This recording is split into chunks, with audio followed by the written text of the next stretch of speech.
Welcome back. In this video, we're going to talk about a concept called a limit at infinity. Instead of letting x get closer and closer to some finite number, what we're going to do is we're either going to let x get larger and larger and larger, and x goes toward positive infinity, or we're going to let x move toward negative infinity. And we're going to ask ourselves the question, when x gets extremely big, or when x gets extremely negative, are the y values in my function leveling off to any particular fixed value? This is really just the calculus addition of the topic that you studied in pre-calculus, which was called a horizontal asymptote. This is going to be a very similar thing, just with slightly different language. So we're going to give informal definition of the two limits at infinity, the limit as x approaches positive infinity, and the limit as x approaches negative infinity. We're going to practice calculating those limits from formulas, graphs, or tables. We're going to give a rule of thumb that can allow us to quickly calculate limits at infinity for functions that contain polynomials. And then we're going to give a theorem called the squeeze theorem that sometimes will allow us to calculate limits that might be difficult to determine from the formula or from the graph. So a limit at infinity. Limits at infinity come in one of two flavors. The limit as x approaches positive infinity, and the limit as x approaches negative infinity.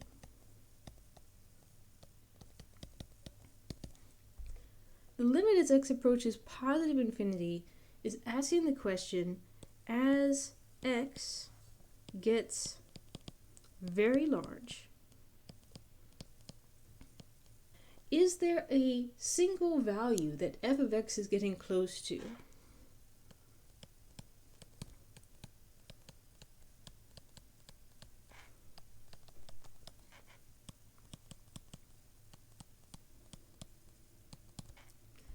The limit as x approaches negative infinity is the same. It's just that x here is going toward the left horizon on the number line. X is getting very negative.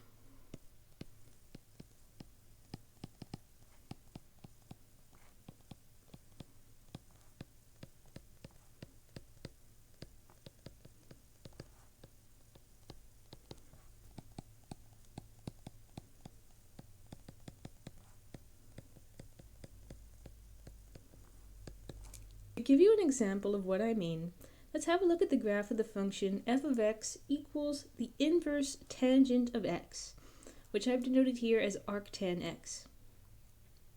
Someone says, what is the value of the limit as x approaches positive infinity of f of x? Now when I'm investigating that limit, I'm going to direct my attention to the far right side of the graph. The far right side of the graph where x has begun to get fairly large.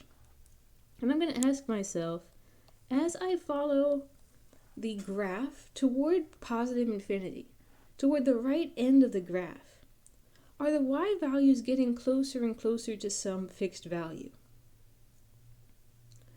Well, notice that in this graph, as we move further along the curve toward the right, the y values are getting closer and closer to this height of pi over 2. In other words, we could say that the graph is asymptotically approaching a horizontal asymptote at pi over 2. So the limit as x approaches infinity of arctan is equal to pi over 2. To emphasize, this was because the y values on graph get close to the y value of pi over 2 as x gets large, and as we move to the far right side of this picture. Symmetrically, if we allow x to move toward negative infinity, we're looking at the portion on the graph on the far left side of this picture. So we're going to follow the graph as far to the left as we can. And we say, as we follow the graph as far left as we can, are we beginning to see those y values level out toward a particular fixed y value? And in this case, the further left we go, the closer our y values become to the value of pi over 2 negative.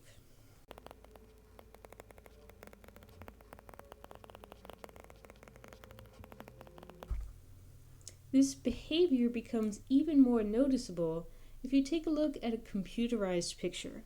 Here I am back on Desmos, and I've graphed our function inverse tangent of x. And I've also graphed two horizontal lines to indicate the locations of pi over 2 and y equals negative pi over 2. If we follow our graph as far to the right as we have patience to move, the further we move to the right, the more that red graph is beginning to really overlap with that dashed blue line. The further to the right we move, the closer together the red curve and the dashed line become. So we're seeing the values of arctan and pi over 2 become closer and closer together as x gets larger and larger and larger. The same thing is happening symmetrically on the left side. As we move horizontally in the direction of negative infinity, we're seeing our graph begin to get closer and closer and closer to this y value of negative pi over 2. And the further we go in the negative direction, the closer those two curves become until they're practically overlapping. Now, one of the more effective ways and efficient ways to calculate a limit is to look at the graph of the function and to see what the graph is doing on the far right side and on the far left side of the picture. Sometimes it can be easier to get the value of a limit at infinity just by doing some numerical reasoning on your function. For example, here's a very famous function, 1 over 1 plus e to the negative t. And we're asked the question, what is the value as t approaches infinity of the function f of t? So in other words, I'm going to ask myself, what happens to this quantity 1 over 1 plus e to the negative t when t gets large? So the first thing that I'm going to note is that when t becomes a very large positive number, the minus t that we're seeing in that exponent becomes a very large negative number. So I'm going to write that this way, symbolically. As t becomes larger and larger, negative t becomes more and more negative. Now what happens if you take a quantity and you raise it to an increasingly large negative exponent? As you put more and more negative exponents on top of a quantity, the quantity begins to shrink down towards 0. So I'm going to represent it like this. E to the minus t approaches 0. Now if e to the minus t is shrinking towards 0, 1 plus e to the minus t is approaching the number 1, because the e part is vanishing and only the 1 remains. And that means our entire fraction, 1 plus e to the negative t, is approaching 1 divided by 1, which is equal to 1. So just by doing some reasoning about what are the quantities in this function doing when t gets to be very large, we can make a reasonable conclusion about the value of this limit as t goes to infinity. Let's try something similar with the limit as t goes to negative infinity.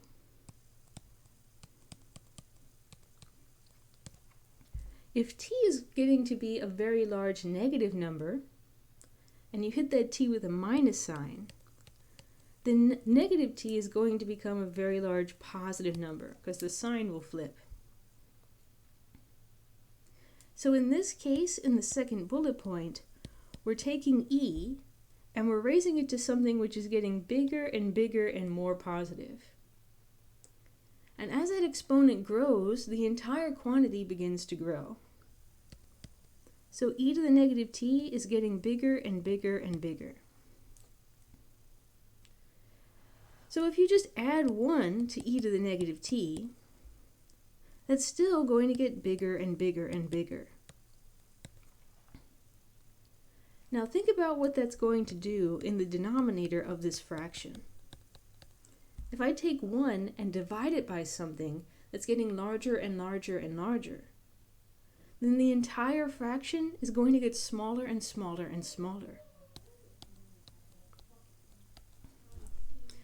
So based on a numerical reasoning, the limit as t goes to negative infinity of this fraction should approach 0.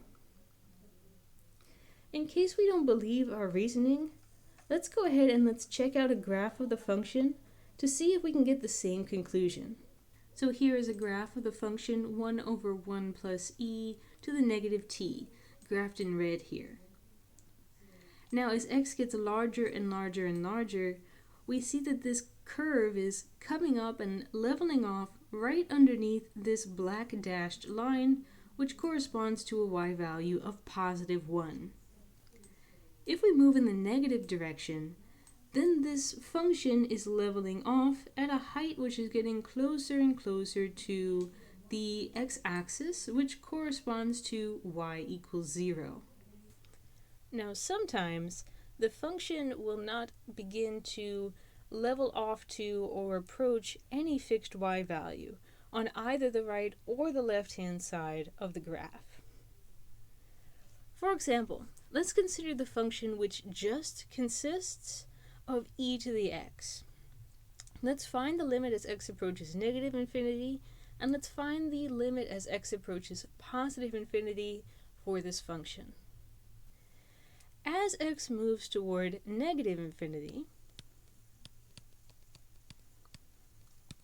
then we're taking e and we're raising it to increasingly large negative powers. When we take a quantity to increasingly large negative powers, the quantity shrinks, so e to the x should be approaching 0 on the left-hand side of the graph. On the right-hand side of the graph, as x gets larger and larger in the positive direction, and we raise e to increasingly large powers, e to the x should be getting larger and larger as well.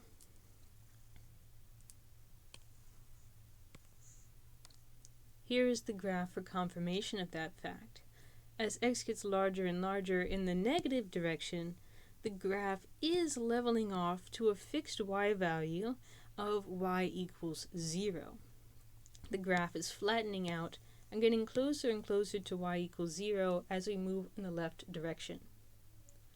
However, as we move along the curve in the right-hand direction, the graph is not leveling off to any fixed y value. The graph just keeps getting higher and higher. Those y values keep getting larger and larger. So as a result of that, the limit as x approaches negative infinity of f of x actually exists and is equal to the number 0. With the limit as x approaches positive infinity of f of x is not a real number.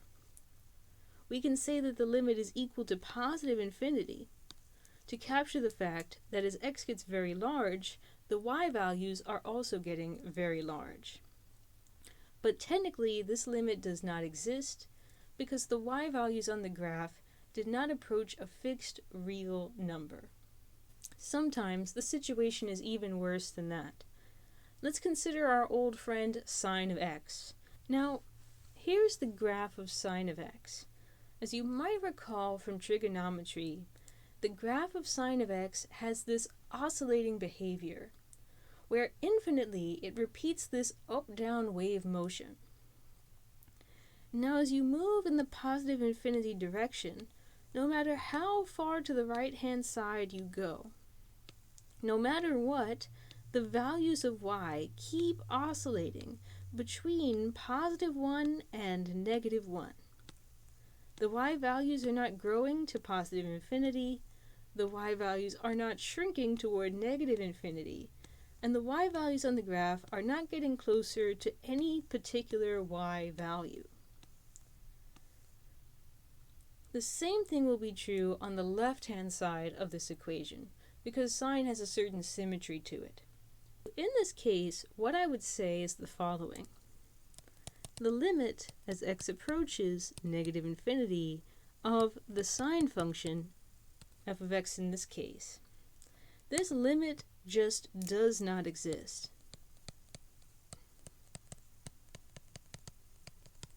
The reason being that sine of x does not get closer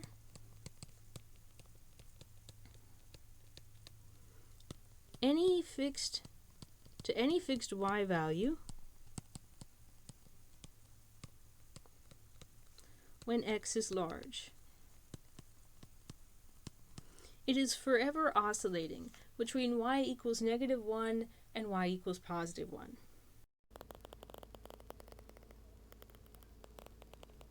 The exact same reason explains why the limit on the positive end does not exist.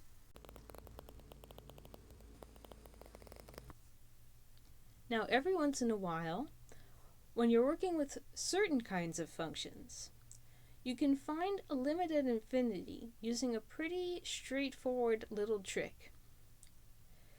I would recommend that you keep this trick, this principle in mind, going forward, especially if you're planning to take more advanced calculus courses. This principle that we're about to discuss is something that will be used pretty often if you take Calculus 3, for example.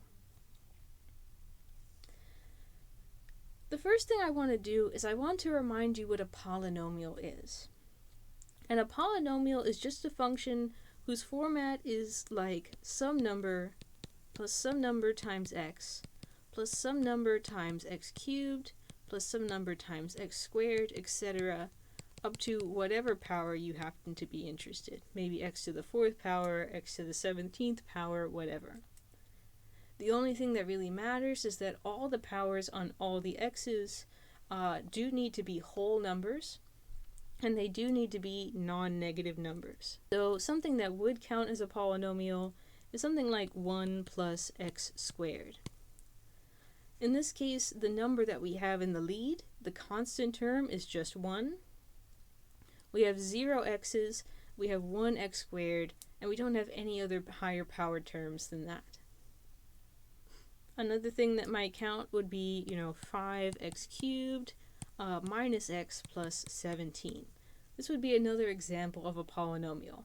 Number times x to a power plus number times x to a power, and so on. Something in this format. Non-examples would include stuff like x to the 1/2. This does have the form of x to a power, but the powers aren't allowed to be fractions. The powers have to be whole numbers. Something like x to the -1, aka 1 over x, this wouldn't count either because the powers on x have to be non-negative. One of the nice things about polynomials is that when you're working with polynomials and when you're working with really large x's, either really large positive x's or really large negative x's, the only term that actually matters, the only portion of that polynomial that actually has any real effect, is the leading term. The leading term, which is the term in the polynomial with the largest power. For example, when x is large,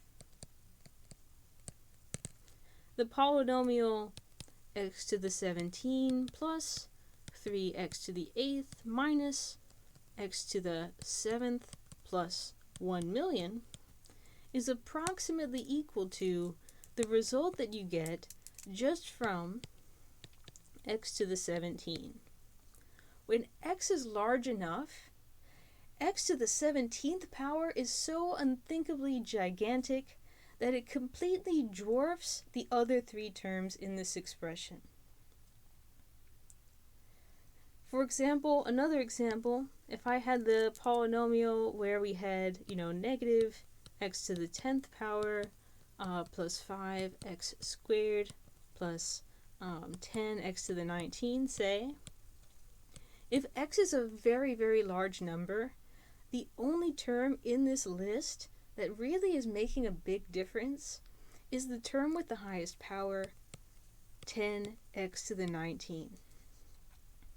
Because 10x to the 19 is going to be so much bigger than any of the other terms that the other terms are basically meaningless and are not contributing anything. When we're trying to find the limit of a function that contains the polynomial, when we're trying to find a limit at infinity, we can really go ahead and only consider the leading term of that polynomial. Let me give you several examples here. Someone says, I want the limit as x approaches infinity of 3x to the 12th power minus 7x to the 9th power. So here we have a polynomial. And here we're interested in a situation where x is very big, big and positive. Which means that the only portion of this polynomial that I really need to consider is the portion which has the highest exponent. In this case, the leading term, the term with the highest exponent, is the one where we have x to the 12th power. Now you can find this limit by graphing, but we can also make a numerical argument. As x gets really, really large, right? If you raise that number to the 12th power, it's just going to get even larger. And then when you multiply that quantity by 3 and triple it, it's just going to get 3 times as large as it was before. So if x is going toward positive infinity, x to the 12th power will definitely also get infinitely large, and therefore 3x to the 12th power is going to go to infinity as well. Because the leading term is going to infinity when x gets very large, the entire polynomial will have exactly the same behavior. When you're calculating limits at infinity, you can apply this principle also to rational functions. Here, we're calculating the limit as x approaches infinity of a polynomial divided by another polynomial. But because x is large, we can approximate the polynomial on the top just by its leading term, just by 4x squared, the term with the highest power. The polynomial on the bottom can also be simplified and reduced just to its leading term, 3x squared. By removing all the terms except for the very leading terms, we've given ourselves a fraction that can be simplified. So we can reduce this to just 4 over 3. So as x approaches infinity, the polynomial approaches the value of 4 over 3. Some of you might remember this rule from Pre-Calculus 1, that if you had a rational function where the degree of the numerator and the degree of the denominator were equal, then the rational function had a horizontal asymptote at the ratio of these leading coefficients. What we have found here is basically a confirmation of that fact. Let's quickly go to Desmos and confirm what we've just found. So here's the formula for the second rational function in the example, and here's the line y equals 4/3. As we approach positive infinity, moving in the far right direction, we can see our red function getting closer and closer to this height of y equal 4/3 as x gets larger and larger and larger. Let's try it with almost the exact same function with one little change. Let's look at the limit as x approaches infinity of 4x squared plus 5x plus 1 But in the denominator, this time I've changed the 3x squared to a 3x cubed. Now x is still very large, which means that we can still take the polynomial in the top and replace it with its leading term. We can still take the polynomial in the bottom and replace it with its leading term.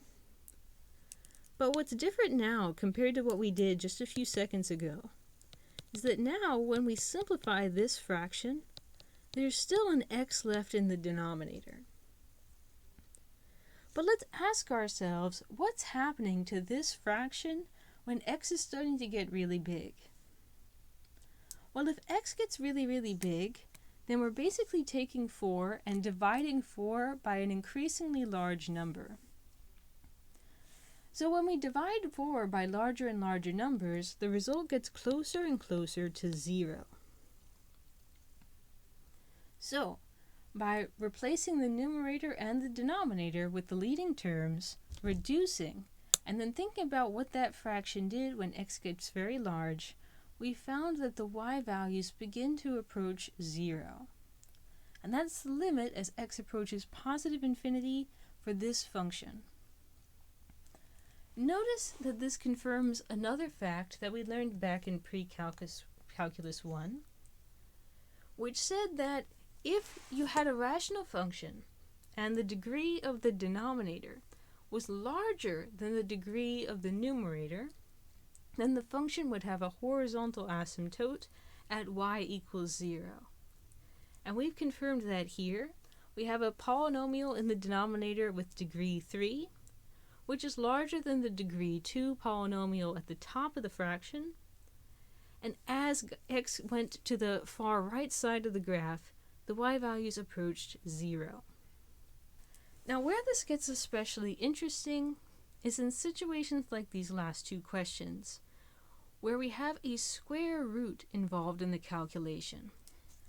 Now, once again, because x is very large, this polynomial underneath the square root, this x squared plus x plus 1, can be approximated just by its leading term.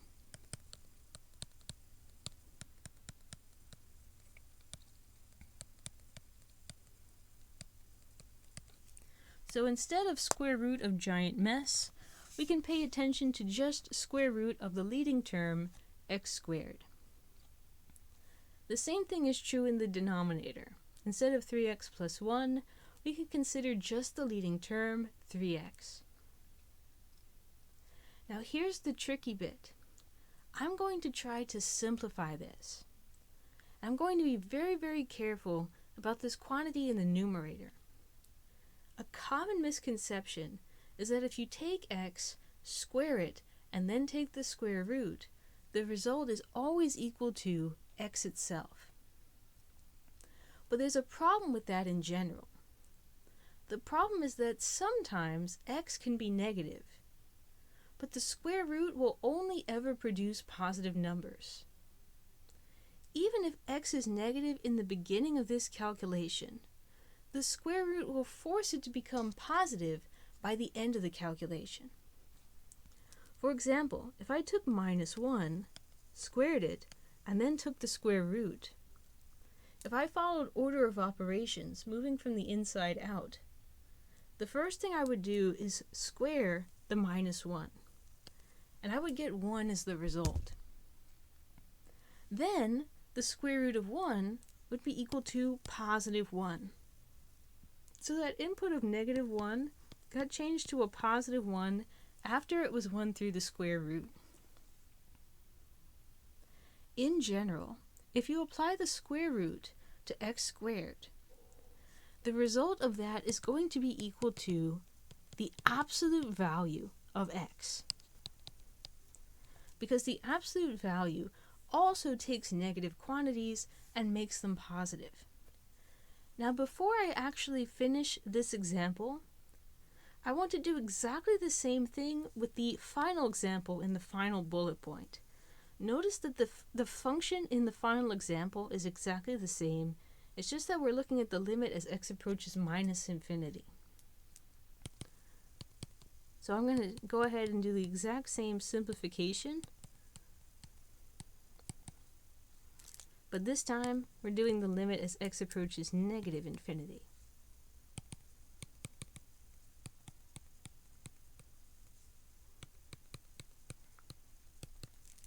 Okay, so now what I'm going to do to try and simplify these expressions further is I'm going to think about absolute value of x and how absolute value of x can be simplified if x is positive versus if x is negative. When x is a positive number, the absolute value of x is exactly the same thing as x itself. For example, when x is equal to 3, and you take the absolute value of 3, then the absolute value of 3 is still just 3. So let's consider the first expression here.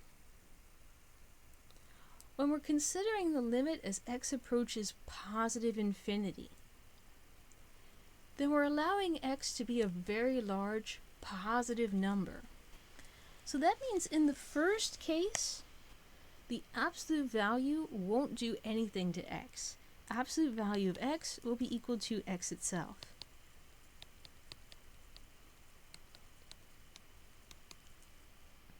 When I simplify this fraction, on the right-hand side, the two x's will cancel out, and I will get positive 1 over 3. This constant is the limit as x approaches positive infinity of this expression. Let's compare that with what we get when we consider the limit as x approaches negative infinity in the final bullet point. In this case, x is a large negative number. Now, when x is a negative number, the absolute value changes the sign. For example, absolute value of minus 5, the sign gets flipped so that it becomes positive 5. So if x is a negative number, as in this situation, the absolute value of x is the same thing as minus x.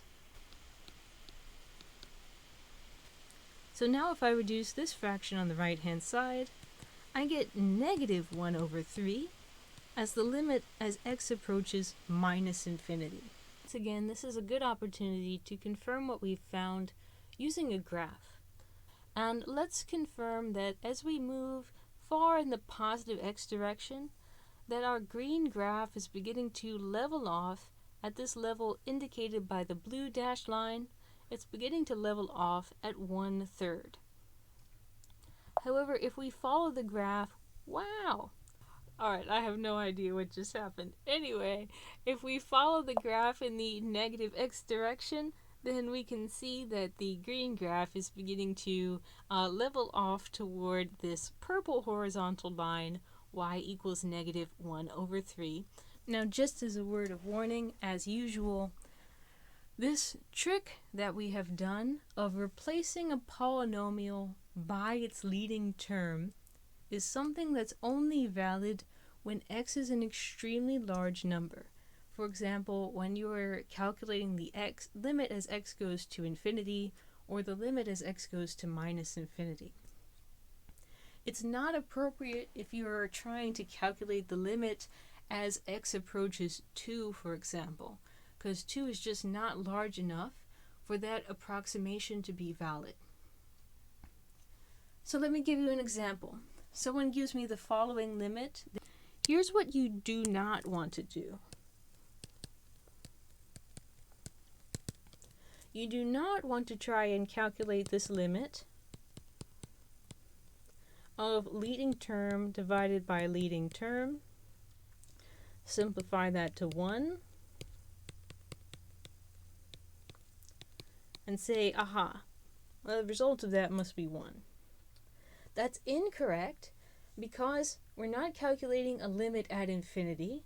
We're calculating the limit as x approaches 2, and 2 is not large enough to do this approximation by leading terms.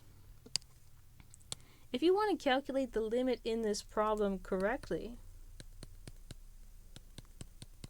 then we have to use this technique that we introduced yesterday, where we say, aha, I have a rational function. I'm calculating the limit as x approaches 2. So I should simplify the function and then plug the number in. So if I factor the numerator, I get x minus 2, x minus 3. If I factor the denominator, I get x minus 2, x plus 2. If I cancel the common factors, I get x minus 3, x plus 2. And if I plug in 2 to this function, I get 2 minus 3, 2 plus 2, negative 1/4, and that is the value of the limit. Now, as one final technique that can be used to help you to calculate limits, I want to introduce a theorem called the squeeze theorem. And to show you why a theorem like this one might be useful, I want us to consider the problem of trying to find the limit as x approaches 0 of x times sine of 1 over x. Now I've gone ahead to Desmos and I've graphed this function on desmos.com, and what in the world is even happening here, right? I see a bunch of dots. If I zoom in a little bit, I'm getting a really weird like copper wire shape, and somehow no matter how much I zoom in, like it just seems to keep getting more and more chaotic, right? So the question is, in the situation of a fairly chaotic graph, such as this one, is there a technique that can be used to really understand and know for sure what the limit would be? You've got a function f of x that you're trying to figure out, and you don't necessarily know what the limit is right now, but you do know that your function is squeezed between two other functions. F of x lies directly between g of x and h of x. In practice, g and h are usually functions that are much simpler than your f of x, that are much easier to work with and understand. If the limit as x approaches some quantity of g of x is the same number as the limit as x approaches a of the upper function h of x, then the function f of x is squeezed between these two functions and is also forced to approach L as x gets closer to a.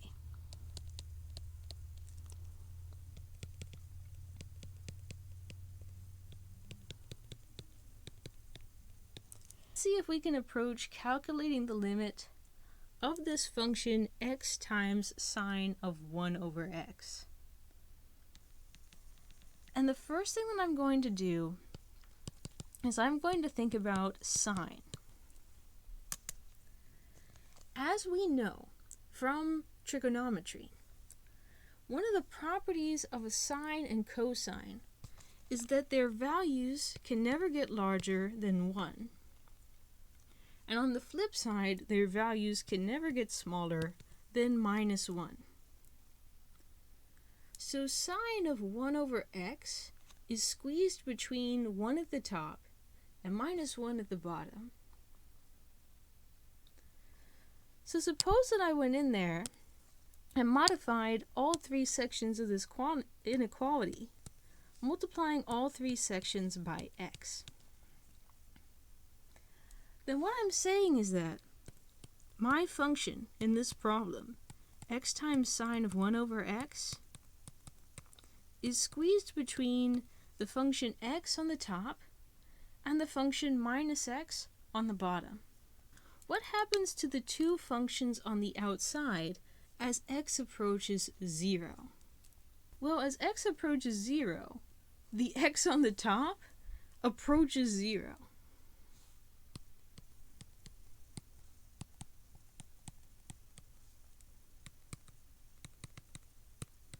If x is getting close to 0, the flipping the sign won't make much of a difference.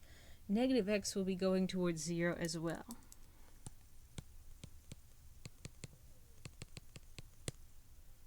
So we've taken our function, x times sine of 1 over x, and we've squeezed it between two simpler functions, both of which are approaching 0 as x goes to 0. As a result, x times sine of 1 over x is also squeezed in and forced to become 0 in the limit.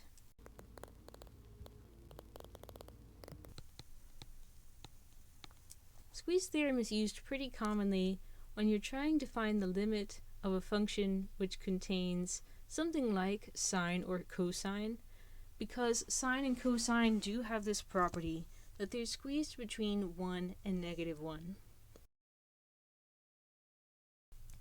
So that concludes today's material.